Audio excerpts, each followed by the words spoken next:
Olá, eu sou o professor Abner e sou coordenador pedagógico da ETEC de Novo Horizonte. Hoje estou aqui para falar um pouco mais sobre os POADs, Planos de Orientação para Aprendizagem à Distância. Os POADs consistem no planejamento quinzenal que cada professor fará de sua atividade no Microsoft Teams. Os professores já podem iniciar a produção de seus POADs, tendo em vista que a presença do docente será realizada mediante a realização e correção das atividades do Microsoft Teams constantes nesses planos.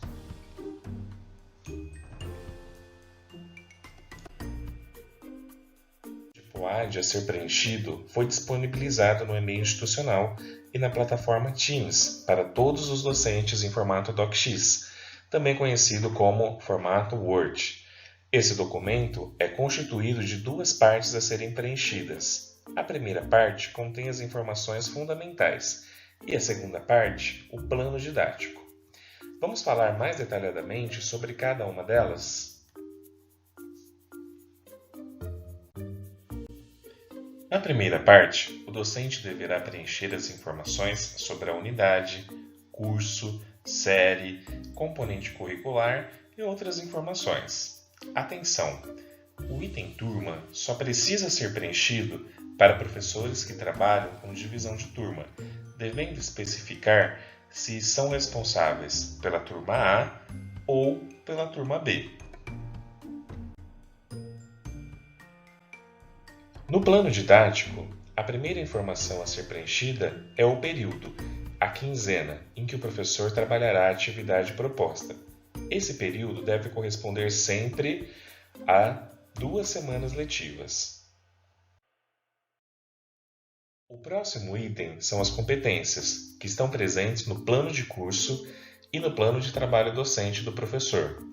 Como as atividades são quinzenais, é recomendável selecionar apenas uma competência para cada POAD, pois é mais coerente trabalhar o desenvolvimento de uma única competência em um espaço tão curto de tempo.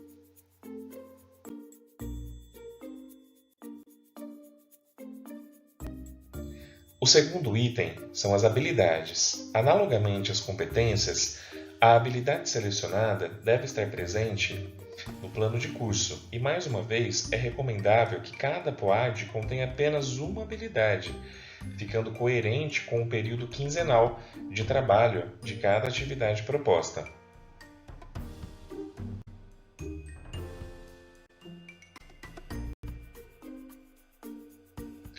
Logo em seguida, vamos inserir uma base tecnológica, que deve também estar contida no plano de curso e no PTD do docente. Em muitos casos, essa base tecnológica pode ser subdividida, para que o docente trabalhe uma parte dela em um POAD e outra parte em outro. Também é recomendável detalhar uma base caso ela seja geral, por exemplo, genética.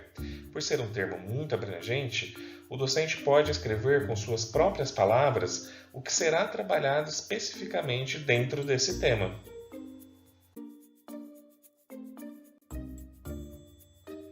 Os 3 primeiros itens do plano didático, como vimos, estão bastante relacionados ao plano de curso. Os 3 últimos itens, por sua vez, estão muito ligados entre si, pois correspondem a algumas perguntas como: o que vou propor? Como vou propor? E de que forma vou avaliar o que propus? Vamos ver cada uma delas.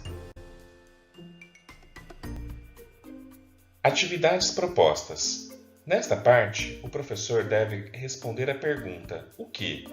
O que vou propor aos meus alunos para que realizem nas próximas 2 semanas?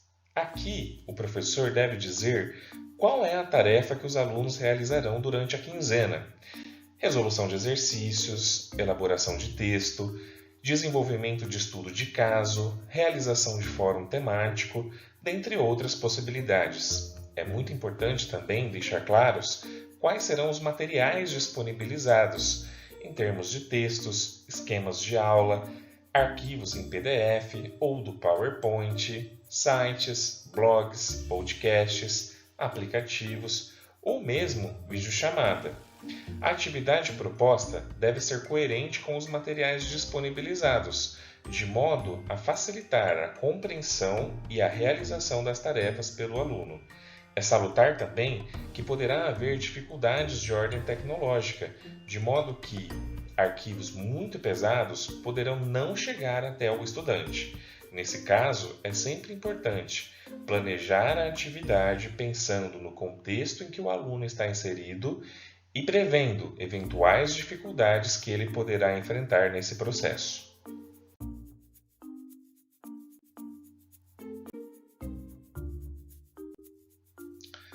O próximo item é a metodologia. A pergunta que o professor deve responder nesta parte é como. Como será realizada a atividade proposta? Assim, o docente deverá dizer como ou de que modo utilizará a plataforma Microsoft Teams para trabalhar a base tecnológica selecionada e para desenvolver a atividade quinzenal proposta aos alunos. Por exemplo, é possível explicar que serão disponibilizados textos, esquemas de aula no bloco de anotações, materiais de apoio em PowerPoint ou PDF, ou ainda que serão realizadas videochamadas com os alunos na plataforma Teams. Ademais, é possível escrever que serão elaboradas listas de exercícios com o uso do Microsoft Forms ou que serão disponibilizados fóruns no item Postagens para a discussão dos alunos, uma interação com a turma por meio do chat ou o desenvolvimento de uma produção de texto. Ainda, a realização de um estudo de caso no item Tarefas. Aqui também o professor pode detalhar outras ferramentas que poderão ser utilizadas como complementares na realização da atividade, como bibliotecas virtuais, laboratórios de química ou diversos outros programas e aplicativos, desde que inseridos no Microsoft Teams através de links. Sempre é válido ressaltar que as metodologias devem ser realistas e coerentes com a realidade do aluno, que neste momento está em processo de distanciamento social, o que pode dificultar a realização e a compreensão das atividades.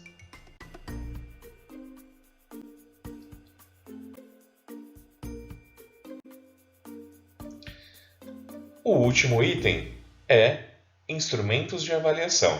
Chegamos finalmente à última parte do nosso POAD. Aqui devemos pensar em responder a pergunta: de que modo eu avalio as atividades propostas? Por exemplo, se eu propus como atividade a realização de um fórum temático, eu posso então colocar como instrumento de avaliação a participação no fórum temático proposto, colocando entre parênteses os critérios de desempenho, como por exemplo, coerência, pertinência das informações e conduta ética e cidadã. Caso eu tenha proposto uma lista de exercícios, por exemplo, o meu instrumento de avaliação poderá ser a resolução dos exercícios propostos, tendo como critérios o relacionamento de conceitos, a coerência e o cumprimento de tarefas. Necessariamente, o instrumento de avaliação está relacionado à atividade proposta.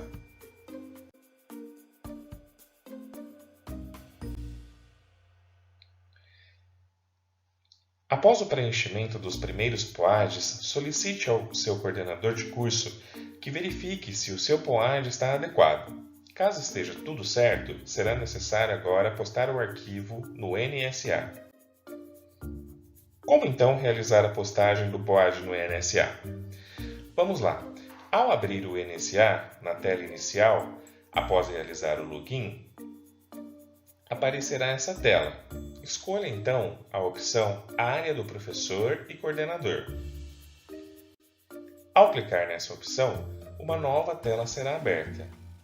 Clique na opção Cadastro, que é o primeiro item no menu superior.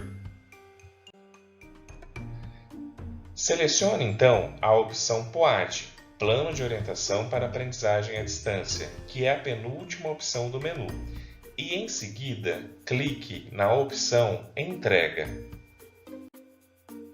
Uma nova tela será aberta. Nesta tela, o professor deverá selecionar o curso, o módulo e o componente que leciona.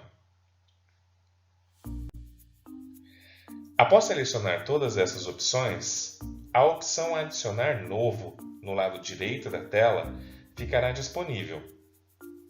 Basta clicar nela e procurar o arquivo com o POAD correto para inserção no sistema. Atenção! Essa etapa requer muito cuidado, pois não será possível excluir o POAD enviado.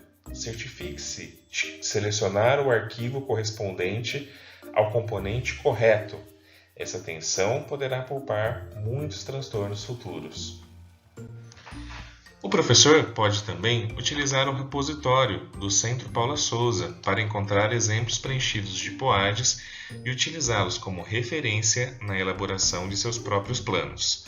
Os POADs já podem ser elaborados e postados no NSA, e o prazo para a postagem do primeiro POAD se encerra no dia 24 de abril. Chegamos ao fim do nosso tutorial. Neste momento de grandes mudanças e desafios impostos que são alheios à nossa vontade, muitas dúvidas e dificuldades poderão surgir. Não hesite em perguntar. A direção, a coordenação pedagógica, a orientação educacional e a coordenação de curso estão prontas para auxiliar a todos neste período de teletrabalho. Muito obrigado pela sua atenção e até a próxima!